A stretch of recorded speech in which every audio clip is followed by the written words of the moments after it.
Nesse mês, vamos bater um papo sobre política monetária. Este é um tema muito importante, afinal, é uma das ferramentas do Banco Central para atuar na economia. Seus efeitos são vistos na taxa de juro básica do país e influencia diretamente no controle da inflação ao longo do tempo. Para falar sobre esse assunto, temos a presença do Maílson da Nóbrega, ex-ministro da Fazenda e sócio da Tendências Consultoria. Olá, Maílson! Novamente é um prazer tê-lo conosco.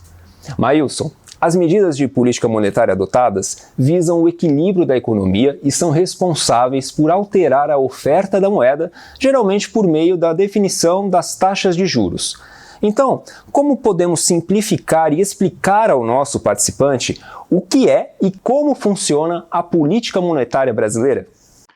Olha, em primeiro lugar, em diferentes regimes econômicos, o objetivo fundamental da política monetária é assegurar a estabilidade da moeda.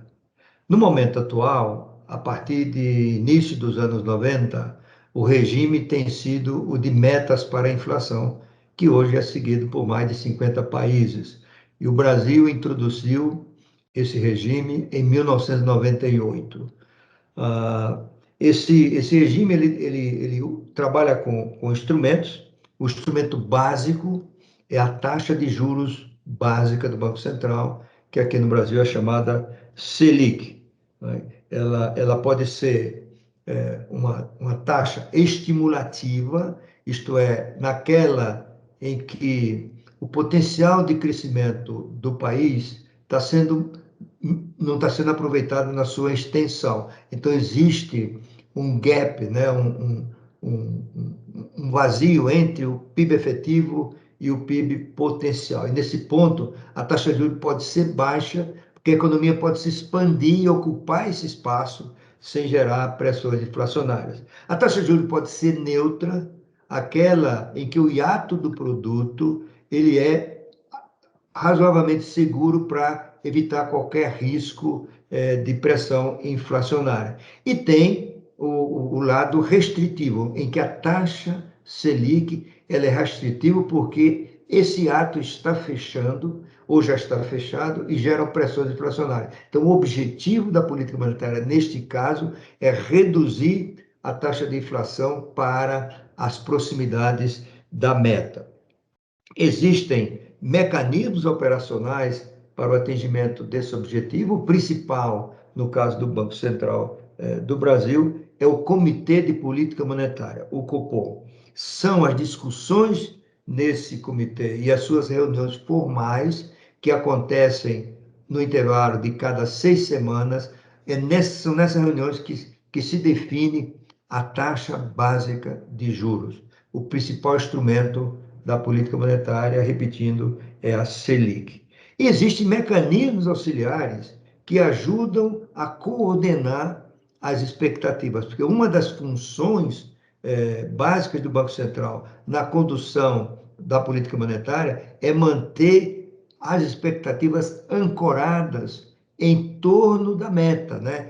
A âncora é a ideia do navio, né? O que é a âncora de um navio? É um peso que mantém o navio numa certa área, ele pode até oscilar, mas ele está sempre preso ao centro. A ideia de ancoragem da expectativa da política monetária é isso. Não significa que os mercados vão convergir exatamente para a meta, mas em torno dela, que é o objetivo. E aqui no Brasil a gente chama assim o centro da meta, né? A meta, o resultado pode oscilar para cima ou para baixo, 1,5 ponto de percentagem, que nesse caso a meta estará cumprida. Mas o objetivo é que o sistema circule em torno da meta. Nesse caso também, a comunicação do Banco Central é um mecanismo auxiliar muito relevante.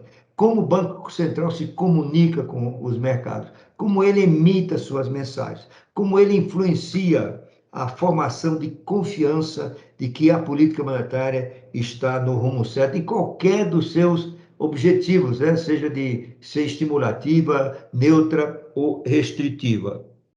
Obrigado, Maílson.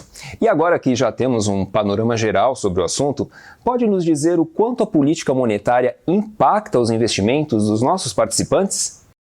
Olha, a política monetária se reflete no mercado financeiro de forma direta pela influência que sua taxa básica de juros, a Selic, tem na definição das taxas de juros de mercado. Se a Selic aumenta, em algum momento a taxa de juros do crédito vai aumentar também, tanto o crédito do sistema bancário quanto o crédito do mercado de capitais, ou seja, a emissão de papéis de renda fixa.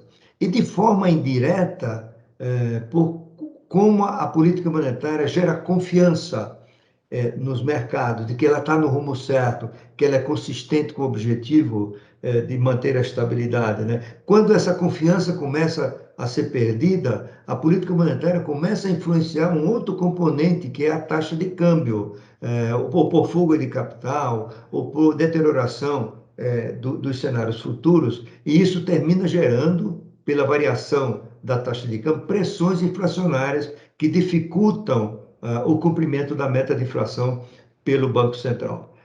E a taxa de juros de mercado, que vem, né, dessa matriz básica, que é a taxa Selic, influencia a economia como um todo, porque a partir de diferentes situações de risco, a taxa de juros do mercado vai refletindo o que ocorre na política monetária, ou seja, os seus efeitos vão sendo transmitidos por diversas cadeias, por diversos canais para o mercado de crédito. E o mercado de crédito, como a gente sabe, é um fator fundamental ao funcionamento da economia, né? A taxa de juros do Banco Central pode influenciar os mercados de renda variável, né? Quanto maior a taxa de juros, maior a atratividade dos investidores para investir em renda variável, como ações, fundos imobiliários e assim por diante, né? Portanto, a política monetária é, por assim dizer, um farol que orienta o sistema bancário e mercado de capitais na área de renda fixa, nesse mundo, né, que envolve finanças, atividade econômica, assunção de risco, e tudo isso gera um processo, chamemos assim, benéfico. Maílson, novamente, muito obrigado. É sempre muito bom recebê-lo aqui no nosso boletim e esperamos poder contar sempre com a sua presença em futuras oportunidades.